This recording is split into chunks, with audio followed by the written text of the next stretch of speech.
नमस्कार विद्यार्थी मित्रांनो, तर माझ्या YouTube चॅनलमध्ये मी तुमचं सहर्ष स्वागत करीत आहे. तर तुमच्यासाठी एका महत्त्वपूर्ण विषयावरती व्हिडिओ घेऊन आलो आहे, तो म्हणजे महाराष्ट्र शासनाच्या धर्मादाय आयुक्तालयामध्ये जी पदभरती आलेली आहे. त्याच्यामध्ये कोणकोणते विद्यार्थी फॉर्म भरू शकतात त्याची तुम्हाला माहिती सांगणार आहे. त्यामुळे व्हिडिओ काय करा शेवटपर्यंत पहा. म्हणजे एज्युकेशन क्वालिफिकेशन नंबर सांगेल मी तुम्हाला की कोणकोणते आहेत. आता 179 पदांकरता ही पदभरती असणार आहे.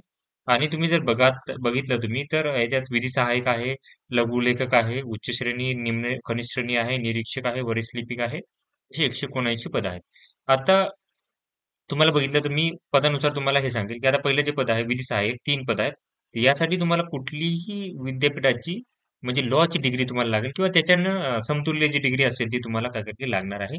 आणि धर्मादाय आयुक्तालय म्हणजे शासकीय किंवा खाजगी असेल तर त्या 3 वर्षाचा अनुभव असलेला उमेदवार पाहिजे.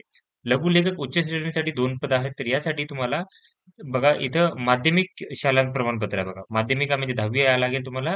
लघुलेखनाचा 120 चा तुम्हाला स्पीड लागेल आणि इंग्लिश तुम्हाला 40 आणि मराठी 30 चा तुम्हाला स्पीड लागेल. याचं सर्टिफिकेट तुम्हाला आवश्यक असणार आहे. त्याच्यानंतर तुम्ही जर बघितलं तर लघुलेखक निम्न श्रेणीसाठी 22 पद आहेत. तर यासाठी 10वी लघुलेखनाच्या 100 ची स्पीड आणि इंग्लिश 40 मराठी 30 ची स्पीड तुम्हाला टायपिंगची लागणार आहे. निरीक्षक 121 पद आहेत. यासाठी तुम्हाला बघा कुठलीही डिग्री चालेल, कुठलीही पदवी तुम्हाला चालणार आहे. लक्षात घ्या. त्यापेक्षा उच्च धारण केलेली पदवी असेल तरी चालणार आहे. वरिष्ठ लिपिकसाठी 31 पद आहेत आणि यासाठी तुम्हाला बघा कुठलीही पदवी चालणार आहे. लक्षात घ्या कुठलीही पदवी चालेल. त्यापेक्षा जास्त शिकला असेल तर चालेल आणि टायपिंग तुम्हाला 40-30 म्हणजे इंग्लिश 40, मराठी 30 तुम्हाला टायपिंग तुम्हाला आवश्यक असणार आहे. तर ही शॉर्टमध्ये व्हिडिओ आहे.